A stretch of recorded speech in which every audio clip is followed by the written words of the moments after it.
So எர்கனாமிக்ஸை பொறுத்தவரையும் நான் இப்போ இந்த வண்டியில் ஏறி உட்கார்றேன் பாருங்க. இது வந்து ஒரு அப்ரைட்டான பொசிஷனில் உங்களுக்கு வந்து கொடுத்துருக்காங்க.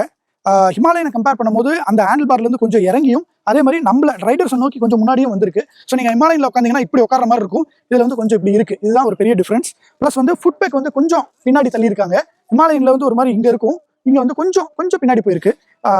ஒரு லைட்டாக ஒரு ஸ்போர்ட்டினஸ் கொடுக்கணும் அப்படிங்கிறதுக்காக வந்து இதை பண்ணியிருக்காங்க. ஓவராலாக அப்ரைட் ரிலாக்ஸான ரைடிங் பொசிஷன் தான், ஆனால் கொஞ்சம் கமாண்டிங்காக இருக்கும். அதோட இன்ஸ்ட்ருமெண்ட் கிளஸ்டர் பார்த்தீங்கன்னா ஹிமாலயனில் இருக்கிற அதே இன்ஸ்ட்ருமெண்ட் கிளஸ்டர் தான், fully 4 inch digital TFT digital instrument cluster. ஆனால் இதில் பேஸ் வேரியண்ட்ல வந்து உங்களுக்கு அனலாகும் கிடைக்குது. நீங்கள் மிட்டியாரில் இருக்கிற அந்த இன்ஸ்ட்ருமெண்ட் கிளஸ்டர் வந்து இதை பார்க்கலாம். அதை நீங்கள் வந்து வாங்குறீங்க அப்படின்னா உங்களுக்கு வந்து எக்ஸ்ட்ராவாக வந்து நேவிகேஷன் பாடும் வந்து கிடைச்சிடும். அதுவும் நீங்கள் வந்து எக்ஸ்ட்ரா ஆக்சசரியாக நீங்கள் இன்சர்ட் பண்ணிக்கலாம். இதோட ஹைட் ஓவரால் சீட் ஹைட் வந்து குறைஞ்சிருக்கு, 780 mm தான். ஸோ அதனால எனக்கு இந்த வெஹிக்கிள் வந்து ரொம்பவே பிடிச்சிருக்கு. ஏன்னா வந்து ரொம்ப ஈஸியாக காலை வந்து கீழே வச்சிட முடியுது ஸ்ட்ரைட்டாகவே.